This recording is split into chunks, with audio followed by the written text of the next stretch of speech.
اور اسی طرح بہت سارے ایسے واقعات ملتے ہیں.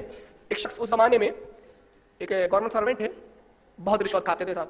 اس زمانے میں مسلمانوں کی بڑی قدر تھی. آج تو ہم نوکری میں 1.5% بھی نہیں رہے, اس زمانے میں بہت زیادہ پرسنٹ تھا ہمارا. چنانچہ یہ ہوا کہ بڑی دھڑے کے ساتھ رشوت دیتے تھے. نتیجہ یہ ہوا کہ پکڑے گئے. قرآن اور یہ جو حدیث ہے نا, یہ صحیح حدیث ہے کہ رشوت دینے والا اور لینے والا دونوں جہنمی ہے. اس کے معاملے سامنے آئے, نوکری سے ان کو برطرف کر دیا گیا اور ان پر مقدمہ دائر کر دیا گیا. نوکری بھی ہاتھ سے گئی اور مقدمہ الگ ان کے سر پہ سوار ہو گیا.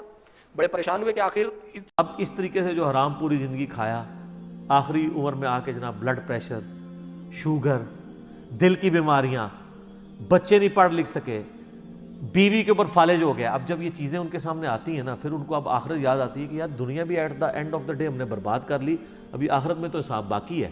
اور یہ بھی وہ جس کے اندر غیرت کی کوئی رتی ہو. چیزوں سے نجات سمجھ میں نہیں آئی تو اجمیر شریف پہنچتے ہیں, اور اجمیر جانے کے بعد سرکار غریب نواز کی خدمت میں حاضر ہوئے اور عہد کر لیا کہ اس وقت تک سرکار غریب نواز کی بارگاہ سے نہیں اٹھ کر جاؤں گا جب تک نوکری میری پوری نہ مل جائے. اب ادھر جو مقدمے میں ہوتا ہے وہ اس کی کوئی لعنت ہے تیرے ایسے عقیدے کے اوپر.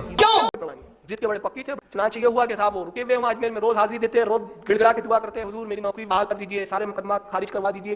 روز گڑ گڑاتے ہیں. 1 مہینہ کامل بارگاہ غریب نواز میں حاضری دیتے رہے, روتے رہے, التجائیں کرتے رہے. جب 1 مہینے کا قریب کچھ زیادہ عرصہ گزر گیا, ایک رات خواب دیکھتے ہیں کہ اولیاء کرام کی جماعت ہے, ایک ہجوم ہے, دم غفیر ہے.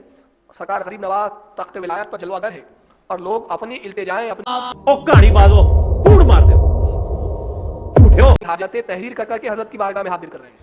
حضرت ہر کسی کی التجا کو پڑھتے ہیں اور حکم صادر فرماتے ہیں. یہ بھی لائن میں لگے ہوئے ہیں, خواب دیکھ رہے ہیں صاحب. اب اس کے بعد یہ ان کا نمبر آیا, انہوں نے بھی اپنی حاجت پیش کی. حضرت میری نوکری چلی گئی ہے, آپ کا خادم ہوں, آپ کا غلام ہوں, آپ کا چاہنے والا ہوں, نوکری بحال کر دی جائے. سرکار غریب نواز نے اس تحریر کو پڑھا, اس کے بعد اپنے قلم سے تحریر فرماتے اسی پر تمہاری نوکری بھی بحال کی گئی اور تمہارے مقدمے بھی خارج کر دیے گئے.